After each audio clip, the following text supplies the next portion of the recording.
From downtown's Moral March, to the electric Everybody Fashion Show, to the chilling temperatures of the Krispy Kreme Challenge, this is what's next on the Peace Report.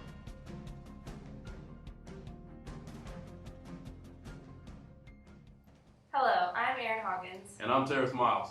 Welcome to this edition of the Peace Report. Nearly 8,000 people gathered on February 6th at the Bell Tower on NC State's campus to kick off the 12th annual Krispy Kreme Challenge. The Peace Report's Erica Lunsford was there to catch all the action. Erica? It's a bit chilly out, but people of all ages still managed to take part in the Krispy Kreme Challenge here in downtown Raleigh. Racers start at the NC State Bell Tower, then make their way to the Krispy Kreme location on Peace Street. Once arriving, they have to indulge in 12 donuts and race back to the Bell Tower. As you can see, hundreds of people came out to support the charity-based event, and all proceeds will go to the North Carolina Children's Hospital. In Raleigh, Erica Lunsford, Peace Report. Forward together, not one step back. That was the motto many followed as thousands gathered in downtown Raleigh for the 10th annual Moral March on February 13th. This is our vote.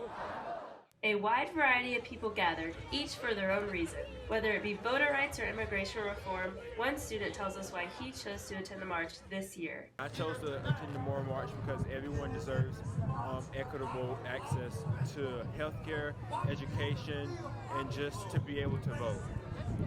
With the North Carolina primary quickly approaching, many William Peace University students have started to express who they would like to see in the White House this election year.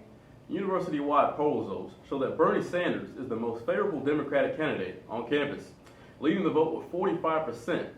Hillary Clinton follows with 26%. We then see Donald Trump leading the Republican candidacy with 11% of the student vote, and then Ted Cruz tailing the group with just 7%. The Peace Report's Dillion-Deia Rutledge caught up with a few William Peace University students to get their perspective on the upcoming presidential election. What are your expectations for the 2016 presidential campaign? Well, I'm not really surprised about those results. Bernie Sanders has a huge following of young people. The numbers show the growth or the potential of growth for the future of this country, as the younger minds seem to be more open to hear new things, and open to ignite change. And I think that is showing that when the baby boomers not necessarily die out, but when they're not the dominant number, and these younger kids are actually adults and age them out, I think that it's going to be great. Well, there you have it. William Peace University students are bracing for the North Carolina primary on March 15th. Back to you guys in the studio. Terrace, did you know that last week was National Eating Disorder Awareness Week? I did. I actually attended the fashion show that was held last week. Peace honored the Awareness Week by hosting the 3rd annual Everybody Fashion Show at the Keaton Recital Hall. Since I was there, here's some highlights from the night. How y'all doing tonight? The crowd was lively and the lights were bright. The Everybody Fashion Show was an event to remember in honor of National Eating Disorder Awareness Week. Those who participated were all shapes and sizes and backgrounds, which appeals to the diversity of Peace's community. Peace faculty member Sharon Kissick reflects on her first time being a part of the show.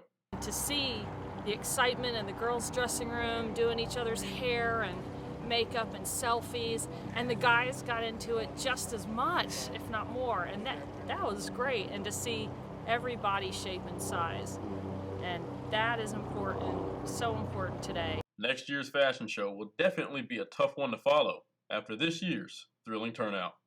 Spring graduation is just around the corner, and the commencement ceremony is going to look a little bit different this year. Here's Dillion-Deia with more updates on the change. Thank you, Terrace. In past years, William Peace University family, friends, and alumni have been used to the luxury of having a tent during commencement service. However, this year, they won't have the privilege of that luxury. Also, the stage used to be set up back here in front of the flagpoles in front of Peace Street. However, this year they're going for a more traditional look, and they're setting up the stage over here in front of the fountain and in front of Maine. So we caught up with William Peace University's Director of Leadership and Services, Laura Lee King, to see what her thoughts were about the changes to 2016 commencement. As a Peace College alum, I'm very excited that graduation is going back to the way that it was. I think it'll make a lot of people very happy. Faculty and staff are happy that we're now facing Maine again, and a lot of my alum friends are very excited about it too. It's a tradition, and things ebb and flow and change, we know, but I think this is a really good change back to a peace way. Laura Lee seemed very excited about the traditional setup for this year's commencement.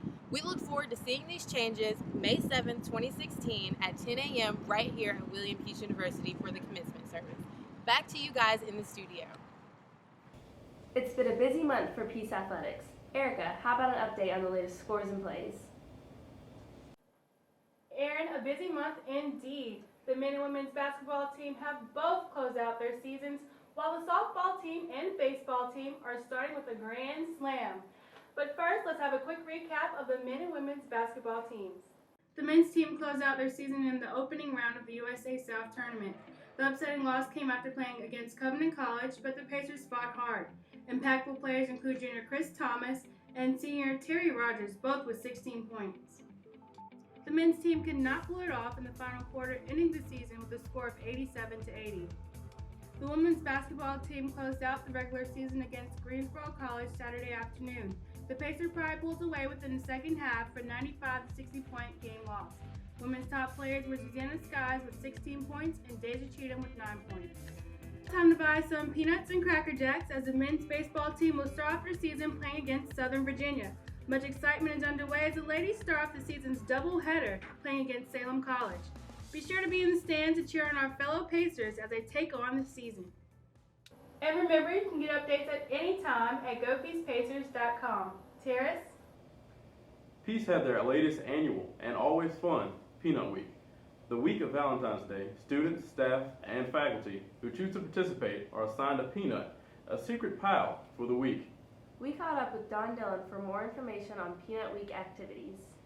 The term peanut was really kind of a term of endearment, very much like how we use peeps or my bae or my friend or something like that now. So back then it was my little peanut was a term of endearment. So we're pretty sure that that's how it came along. I think my favorite thing about Peanut Week is it's just a celebration of our community. It's an opportunity for you to meet someone that you might not know, or to just shower someone that you do know with lots of cool, fun gifts. The best part about Peanut Week is not having to go out and spend a whole bunch of money, but just to be really thoughtful and come up with something cute, and how neat it is to go and see your present on the table. But it's also just as much fun to be making and to be the peanut for somebody else. Peanut Week! Another beautiful day for the news. That's it for this edition of the Peace Report. Thanks for joining us. I'm Erin Hawkins. And I'm Terrace Miles. See you next time.